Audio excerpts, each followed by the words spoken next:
Hello and welcome. In this tutorial video, I would like to share with you how to find and view your local recorded meetings.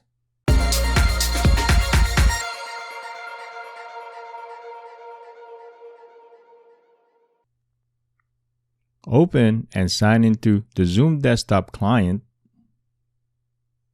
Meetings, Recorded tab. Select from the list of recorded meetings you would like to view.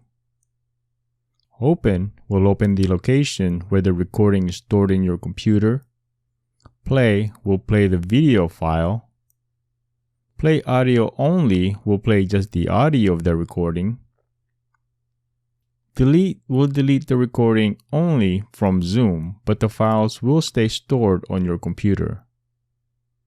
There is only one option for cloud recordings, which is Open. If you click Open, it will open your default web browser to the recording files on the Zoom web portal.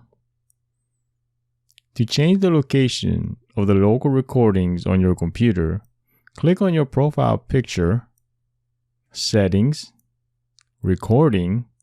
Open will open the folder where your local recordings are stored.